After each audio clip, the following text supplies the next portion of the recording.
Hello viewers, আসসালামু আলাইকুম। আমি আজকে আপনাদেরকে দেখাবো সরাসরি কিভাবে আপনাদের ইউএস ভিসাটি আপনারা স্ট্যাটাস চেক করবেন, আপনাদের ভিসাটি হয়েছে কিনা আপনারা কিভাবে চেক করবেন। আমি আপনাদেরকে আজকে সরাসরি এখানে আপনারা গিয়ে প্রথমে বাংলাদেশ সিলেক্ট করবেন, তারপর বাংলাদেশে ক্লিক করবেন। সিলেক্ট করার পরে এখানে হচ্ছে আমাদের নন ইমিগ্রেন্ট ভিসা আপনারা সিলেক্ট করবেন। সিলেক্ট করার পরে এখানে চলে আসবেন হচ্ছে ট্র্যাক ইউর পাসপোর্টে আপনারা ক্লিক করবেন।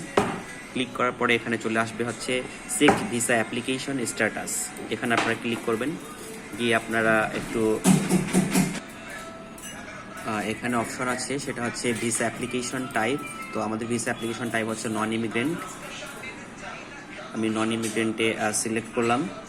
তারপর এখানে আপনাকে দেখাতে হচ্ছে আপনার লোকেশন সিলেক্ট করবেন, বাংলাদেশ ঢাকা। তারপর হচ্ছে অ্যাপ্লিকেশন আইডি, মানে আমার হচ্ছে কেস নাম্বারটা আমি এখানে দিয়ে দিলাম। দেওয়ার পর হচ্ছে এখানে আমি আমার পাসপোর্ট নাম্বারটা দিয়ে দিব। তো ভিউয়ার্স, আমি আমার পাসপোর্ট নাম্বারটা এখানে দিয়ে দিলাম এবং হচ্ছে ফার্স্ট সারনেম দিয়ে দিলাম। দেওয়ার পর হচ্ছে আমি আমার ক্যাপচার কোডটা দিয়ে দিলাম। দেওয়ার পর আমি সাবমিট করব।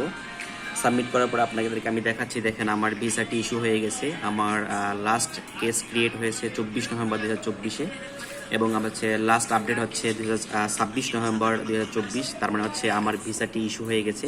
এরকম যখন আপনারা দেখবেন আপনার ভিসাটি ইস্যু হয়ে গেছে, তখন আপনারা ইউএস পোর্টালে গিয়ে দেখবেন যদি রেডি ফর কালেকশন দেখায়, তারপর আপনারা হচ্ছে ভিএফএস থেকে আপনার কাঙ্ক্ষিত ভিসাটি আপনারা গ্রহণ করবেন। Thank you viewers. এরকম আরও ইনফরমেটিভ তথ্য পেতে অবশ্যই আমাদের দেওয়া নিচে কমেন্ট বক্সে আপনারা আমাদের কমেন্টস করতে পারেন। Thank you viewers, thank you so much. আসসালামু আলাইকুম।